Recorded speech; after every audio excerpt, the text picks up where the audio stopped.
Glass cup মাছ। এই মাছটা আজকে আমি খুব অল্প সময়ে ভিন্ন স্বাদের রেসিপি করে দেখাবো। মাছ তো অনেকে অনেক রকমভাবে রান্না করেছেন, কিন্তু এই অল্প সময়ের মধ্যে খুব সুন্দর একটা রেসিপি আপনাদের সঙ্গে শেয়ার করব। লবণ আর হলুদ দিয়ে মাছটাকে মেখে রাখবো। লেবুর রস, 1 চামচ ধনিয়া পাতা বাটা, একটুখানি রসুন, সামান্য একটু রসুন বাটা, একটু আদা বাটা, 1 চামচ নয় 1/2 চামচ আদা।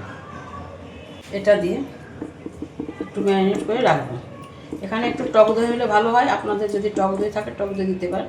মাছটাকে ভালো করে সুন্দর করে কিছুক্ষণের জন্য একটু রেখে দেবো। কড়াইটা গরম হয়ে গেছে, আমি কড়াইয়ে তেল দিয়ে দেবো।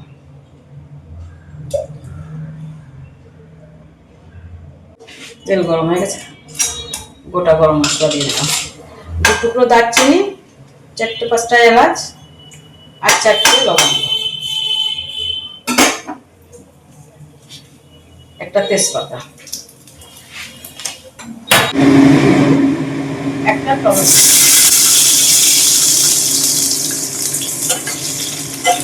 1 চামচ লঙ্কার গুঁড়ো, হলুদ, 4টে কাঁচা লঙ্কা,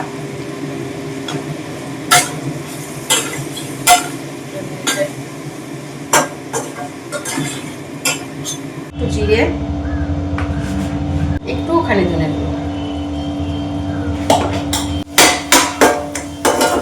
আঁচটা কম করে দিয়ে কম আছে একদম নেড়েছে। মশলাটা বেশ হালকা ভাজা ভাজা হয়ে গেলে স্বাদ অনুযায়ী একটু মিষ্টি দিয়ে দিই। মশলাটা কষা হয়ে গেছে। এই যে মাছটা ম্যারিনেট করে রেখেছিলাম, এই মাছগুলো এক করে দিয়ে দিই।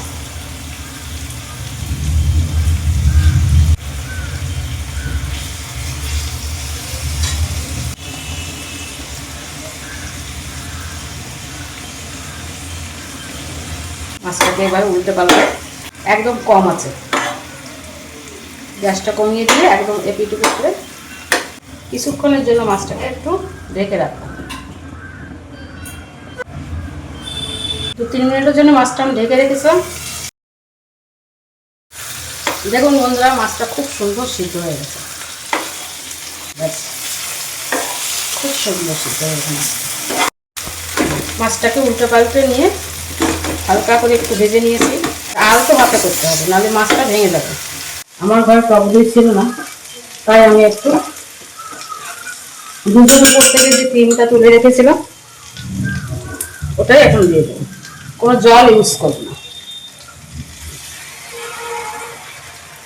এখানে কোনো জল আমি দেবো না। সামান্য অল্প করে একটু পেঁয়াজের বেরেস্তা, জাস্ট একটু স্বাদের জন্য। সামান্য একটু গরম মশলাগুলো দিয়ে নামিয়ে দেবো।